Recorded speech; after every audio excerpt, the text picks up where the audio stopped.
नमस्कार दोस्तों, बात करेंगे junior accountant vacancy TRE vacancy के रिगार्डिंग हम बात करने वाले हैं। ये प्रेस नोट जारी हुआ है, इसमें पूरा डिटेल से हम जानकारी प्राप्त करने वाले हैं। कितने पदों की संख्या है, क्या एज लिमिट है, कितने वेतन माह दिया जाएगा और साथ ही इसका सिलेबस क्या रहने वाला है। साथ ही जूनियर अकाउंटेंट से जुड़ी हुई सभी खबरें, किस प्रकार से फॉर्म भरना है, कौन फॉर्म भर सकता है, सीईटी में कितने नंबर होने आवश्यक है, इन सभी बातों के जो क्वेश्चन आपके दिमाग में दौड़ रहे हैं आज इस नोटिफिकेशन से क्लियर होने वाला है। पूरी जानकारी देंगे इस वीडियो में। वीडियो अच्छा लगे तो लाइक और शेयर करना है। चैनल अभी तक सब्सक्राइब नहीं किया है तो सब्सक्राइब कर लीजिए, बेल आइकन प्रेस कर लीजिए ताकि आने वाली वीडियो की नोटिफिकेशन आपको मिल जाए। तो बात करते हैं कनिष्ठ लेखाकार तहसील राजस्व अधिकारी संयुक्त सीधी भर्ती परीक्षा 2023 के रिगार्डिंग। इसका पहले ही जो एग्ज़ाम शेड्यूल जारी हो चुका है, 17 सितंबर 2023 को एग्ज़ाम है और इसके रिगार्डिंग ये नोटिफिकेशन जारी हुआ है। पदों की संख्या फिक्स हो चुकी है, कितने पद की वैकेंसी आ रही हैं।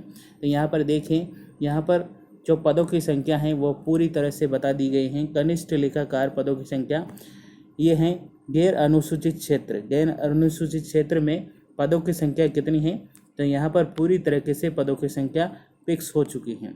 ठीक है, कनिष्ठ लेखाकार ये पदों की संख्या यहाँ पर बताई जा चुकी हैं।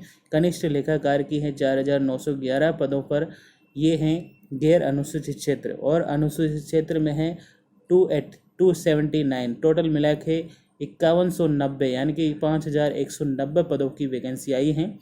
तहसील राजस्व लेखाकार यानी कि टीआरए की वैकेंसी हैं 170, गैर अनुसूचित क्षेत्र और अनुसूचित क्षेत्र में 28, टोटल मिला के 198 वैकेंसी हैं। टोटल मिला के ये वैकेंसी हो गई हैं लगभग ये वैकेंसी हो गई हैं 5300 के लगभग समथिंग ये वैकेंसी हो चुकी हैं। तो लगभग ये वैकेंसी आई हैं और इसके बारे में पूरी जानकारी प्राप्त करने वाले हैं। सबसे पहले देख लेते हैं कि कनिष्ठ लेखाकार पदों की संख्या के लिए जो सीईटी में कंपल्सरी कैप अनुपालना के तहत आपको फॉर्म भरवाने की कोशिश की जा रही है। तो यहाँ पर देखिए जो दे रखा है, पहला पॉइंट है राज्य सरकार आदेश पात्रक जो क्रमांक हैं यहाँ पर है 23/5/2023 की पालना के समान पात्रकता परीक्षा स्नातक स्तर यानी कि ग्रेजुएशन लेवल की सीईटी 2022 में पात्रकता बोर्ड द्वारा आयोजित करवाई जाकर अभ्यर्थियों को स्कोर कार्ड दिनांक 28/4/2023 को जारी कर दिया गया है। बिल्कुल 28/4/2023 को यानी कि 28 तारीख और 4/2023 को ये स्कोर कार्ड जारी हो चुका है और स्कोर कार्ड में जितने भी नंबर आए हैं उसके अकॉर्डिंग देखा जाएगा। ठीक है, और उसमें से समान पात्रकता परीक्षा स्नातक 2022 में पात्रकता परीक्षा में सम्मिलित वे सभी अभ्यर्थी जो कनिष्ठ लेखाकार या टीआरए यानी कि तहसील राजस्व लेखाकार पदों की संख्या के योग्य हैं रखते हैं ऑनलाइन आवेदन कर सकते हैं। इन आवेदन भरने वाले अभ्यर्थियों में से समान पात्रकता स्नातक 2022 में अर्जित स्कोर के अनुसार विज्ञप्ति के पदों की 15 गुना संबंधित वर्ग अनुसार न्यूनतम कट ऑफ मार्क्स प्राप्त करने वाले अभ्यर्थी कनिष्ठ लेखाकार और तहसील राजस्व लेखाकार पदों की परीक्षा में शामिल होने के पात्र होंगे। कहने का मतलब है जितनी भी वैकेंसी हैं टोटल मिला के उस वैकेंसी का 15 गुना, वो भी कैटेगरी वाइज ये डिसाइड होगा और उसका 15 गुना निकाल दिया जाएगा। 15 गुना करके ये वैकेंसी आई हैं। ठीक है, तो 15 गुना उस वैकेंसी का, और वो भी कैटेगरी वाइज जैसे कि एससी में कितने पद हैं उसके 15 गुना, ओबीसी में कितने कैटेगरी है उस ओबीसी में कितने वैकेंसी हैं उसके 15 गुना। इस प्रकार से वैकेंसी के 15 गुना विद्यार्थी कैटेगरी वाइज को सम्मिलित किया जाएगा, परीक्षा का पात्र होगा और वो सीईटी में इतने स्कोर कार्ड के तहत ही इस वैकेंसी में फॉर्म भर पाएगा। ठीक है, तो यहाँ पर ये क्लियर हो चुका है कि जितने भी वैकेंसी हैं उसके 15 गुना विद्यार्थियों की कट ऑफ मार्क्स निर्धारित की जाएगी और उसके आधार पर ही परीक्षा में शामिल कर दिया जाएगा। ठीक है, तो आप इस फॉर्म को भरने के लिए क्या अप्लाई करेंगे, सबसे पहले आपको जो भी आपके सीईटी एप्लीकेशन नंबर हैं वो फॉर्म सीईटी एप्लीकेशन नंबर मांगेगा और एप्लीकेशन नंबर में आपको ऑनलाइन अप्लाई फॉर्म जो होगा उसमें सीईटी के एप्लीकेशन नंबर डाले जाएंगे और ये फॉर्म एसओसो आईडी यानी कि एसओसो आईडी के तहत ये फॉर्म भरा जाएगा। और एसओसो आईडी में अप्लाई करने के बाद क्लिक करोगे ना तो उसमें आपको ओटीआर कंप्लीट करना है और निर्धारित जो भी शुल्क हैं वो जमा करना है, ठीक है। और उसके बाद आपकी जो भी कैटेगरी है उसके अकॉर्डिंग आपका जो एसओसो आईडी में आपने जितना भी सीईटी में अर्जित मार्क्स किए हैं उसमें आपके एप्लीकेशन नंबर ज़रूर होंगे। और एप्लीकेशन नंबर आप जब भी इस पे एप्लीकेशन नंबर डालोगे सीईटी के तो आपका फॉर्म शुरू हो जाएगा और उसके तहत आप पूरा फॉर्म को कंप्लीट करना है और उसके बाद आपकी फीस पेमेंट ट्रांजैक्शन जो भी हैं वो सब कंप्लीट कर लेना है, ठीक है। और सबमिट ऑप्शन पर बटन दबाकर आप सबमिट कर देना है, ठीक है। उसके बाद हम देख लेते हैं कि परीक्षा शुल्क कितना लगने वाला है। तो परीक्षा शुल्क यहाँ पर आपकी अगर जनरल हैं यानी कि ओबीसी जनरल हैं तो आपके 600 रुपये लगने वाले हैं, SC ST के 400 रुपये लगने वाले हैं और समस्त दिव्यांग आवेदकों के लिए 400 रुपये फीस लगने वाली हैं, ठीक है। और जो अन्य पिछड़ा वर्ग EWS कैटेगरी में है उनके भी 400 रुपये लगने वाले हैं, ठीक है। तो यहाँ पर 400 और 600 दो फीस तरीके डिसाइड हो चुकी हैं, ठीक है। अब यहाँ पर देख लेंगे कि कितनी वैकेंसी हैं। कनिष्ठ लेखाकार रिक्त पदों के वर्ग अनुसार आरक्षण में निम्न पद दे रखे हैं, ठीक है। तो टोटल मिलाकर 400 टोटल मिलाकर देखें, यहाँ पर जूम कर लेते हैं इसको और टोटल मिलाकर यहाँ पर देखिए ये कनिष्ठ गैर अनुसूचित क्षेत्र में है। टोटल मिलाकर 4911 पद हैं, सामान्य 1242 पद हैं और सामान्य महिला जो जनरल की कैटेगरी है जनरल में उसमें सामान्य 1242 है और महिलाओं के 355 हैं। विधवा कैटेगरी के लिए सामान्य में 141 है और परित्यागता के लिए 35 पोस्ट है, ठीक है। अनुसूचित जाति के हैं सामान्य 545 और महिला के लिए 156, विधवा के लिए 62, परित्यागता के लिए 15। अनुसूचित जाति में देखिए ये अनुसूचित जाति का पद है, सामान्य है 409, महिला के लिए 117, विधवा के लिए 46 और परित्यागता के लिए 11। नेक्स्ट अन्य पिछड़ा वर्ग EWS कैटेगरी में जो आते हैं उसके लिए सामान्य है 714, महिला के लिए 205 और विधवा के लिए 81 और परित्यागता के लिए 20 पोस्ट है, ठीक है। अन्य अति पिछड़ा वर्ग हैं, इसमें सामान्य है 171, 39 महिलाओं के लिए, विधवा के लिए 20 और परित्यागता के लिए 4। आर्थिक कमजोर रूप से कमजोर वर्ग हैं, उसमें सामान्य 343, महिला के लिए 99, विधवा के लिए 39 और परित्यागता के लिए 9, ठीक है।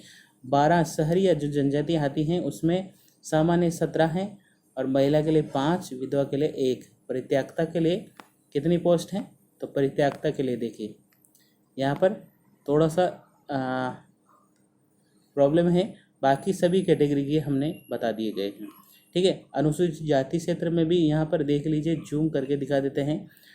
सामान्य में टोटल मिलाकर 279 है, सामान्य जो कैटेगरी है सामान्य 99, महिला 29, विधवा 11, परित्यक्ता 2, ठीक है। अनुसूचित जाति में 10, महिला 2, विधवा 1 और परित्यक्ता की कोई पोस्ट नहीं है। सामान्य अनुसूचित जाति सामान्य 88, 25, महिला, विधवा 10 और परित्यक्ता 2, ठीक है। इस प्रकार ये कैटेगरी वाइज दे रखा है। इसके बाद यहाँ पर हम देख लेते हैं विशेषकर यहाँ पर जो अगली बात करते हैं, यहाँ पर वैकेंसी के बारे में देख लेते हैं कि ये खिलाड़ी वर्ग हैं जो भी हैं उनके लिए भी छूट दे रखी हैं यहाँ पर, और मार्क्स के भी थोड़ा सा यहाँ पर शैक्षणिक योग्यता क्या होना चाहिए। तो यहाँ पर आपके पास सबसे पहले तो ग्रेजुएशन होनी चाहिए, ठीक है। ग्रेजुएशन होगी प्लस आप एक कंप्यूटर कोर्स कर रखा हो, ठीक है। तो ग्रेजुएशन आप चाहे बीकॉम हो या बीएससी हो या फिर एमएससी हो, ठीक है। साइंस, आर्ट्स, कॉमर्स जिसने भी ग्रेजुएशन कर रखा है वो यहाँ पर शामिल किया जाएगा, ठीक है। उसके अलावा लागत लेखांकन, या आपने लागत लेखांकन से कोलकाता इंटरमीडिएट परीक्षा उत्तीर्ण कर रखी हो, या भारतीय चार्टेड अकाउंटेंट संस्थान नई दिल्ली से इंटरमीडिएट परीक्षा दे रखी हो, या इलेक्ट्रॉनिक विभाग भारत सरकार नियंत्रणाधीन जो है वहाँ से प्रमाण पत्र ले रखा हो, या व्यावसायिक प्रशिक्षण स्कीम के तहत राष्ट्रीय राज्य परिषद के अधीन कार्यक्रम कंप्यूटर ऑपरेटर या प्रोग्रामिंग डाटा कंप्यूटर सॉफ्टवेयर का प्रमाण पत्र प्राप्त कर चुके हो, या किसी भी विश्वविद्यालय से डिग्री डिप्लोमा प्राप्त कर चुके हो, ठीक है। तो यहाँ पर आपके लिए कैटेगरी वाइज हैं। और सामान्य जो लिपि है हिंदी वो जानकारी में हो, ठीक है, और सब भारतीय राजस्थानी संस्कृति का ज्ञान हो, ठीक है। तो ये एजुकेशन क्वालिफिकेशन थी। उसके बाद यहाँ पर आयु सीमा आपको दिखा देते हैं। आयु सीमा है 21 से 40 के बीच में, ठीक है, और कैटेगरी वाइज 3 साल की छूट भी दे रखी है, ठीक है, 3 साल की छूट दे रखी है SC ST कैटेगरी इनके लिए, तो 3 साल की छूट भी दे रखी है, ठीक है। और साथ ही हम बात कर लेते हैं यहाँ पर इसके संबंध में वेतन माह, जो वेतन माह है L10 लेवल का आपको वेतन दिया जाएगा, अच्छा खासा वेतन मिल देगा, ठीक है। और यहाँ पर विवाह पंजीकरण होना अनिवार्य है, ठीक है, जिसका भी शादी हुआ है उसके विवाह पंजीकरण क्रमांक भी आपको डालने होंगे, ठीक है। परीक्षा का आयोजन आपको सभी को पता है। यहाँ पर 17/9/2023 को पेपर है, 17/9/2023, ठीक है, 17/9/2023 को एग्ज़ाम है, ठीक है। तो नेक्स्ट बात करते हैं यहाँ पर अयोग्यता, और उसके बाद में सिलेबस के बारे में बात कर लेते हैं, क्या सिलेबस रहने वाला है। तो मुख्य सिलेबस की बात कर लेते हैं, क्या सिलेबस है इस कैटेगरी में। यहाँ पर देखिए, ये परीक्षा का जो सिलेबस है पिछले वीडियो में भी हमने पूरा डिटेल से बताया था, वही सिलेबस है, यहाँ पर भी कुछ ज़्यादा नहीं। यहाँ पर टोटल मिला के 6 सब्जेक्ट हैं। फर्स्ट पेपर में 2 पेपर होंगे इसमें, फर्स्ट पारी में और सेकंड पारी में। पहली पारी में यहाँ पर 450 नंबर का पेपर होगा, टोटल मिला के 150 क्वेश्चन आएंगे और 2.5 घंटे का टाइम दिया जाएगा, ठीक है। और यहाँ पर टोटल मिला के 6 सब्जेक्ट है। कितने सब्जेक्ट हैं? 6 सब्जेक्ट हैं।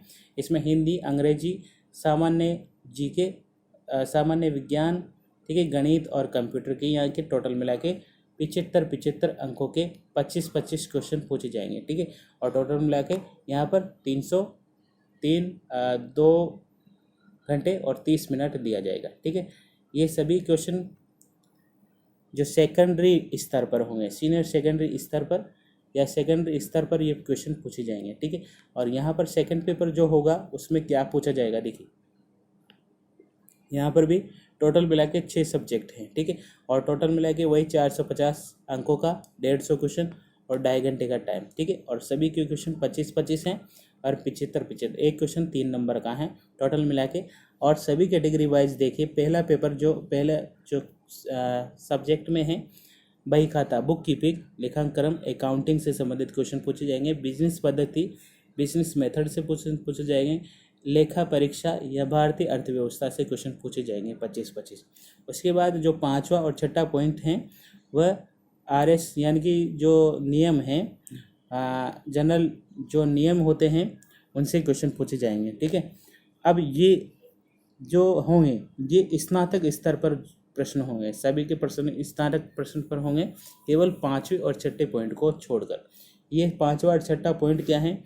ये जो भी सरकारी सेवा होती है उसके संबंध में नियम होते हैं और ये नियम आपको याद करने हैं क्योंकि ये बड़ा पार्ट है और 50 क्वेश्चन यहाँ से आने वाले हैं, ठीक है। टोटल मिला के 50 क्वेश्चन है, तो इनको अच्छे से आपको पढ़ना है क्योंकि यहाँ से आपके क्वेश्चन बनते हैं, ठीक है। अब देख लेते हैं यहाँ पर टोटल मिला के 2 पेपर होंगे यहाँ पर, और यहाँ पर जो क्राइटेरिया रखा गया है कि आपकी जो नेगेटिव मार्किंग रहेगी, ठीक है, नेगेटिव मार्किंग रहेगी वो 3 पे 1 कट जाएगा, मतलब 1/3 यहाँ पर नेगेटिव मार्किंग रहने वाली है, ठीक है। तो ये नेगेटिव मार्किंग रहेगी।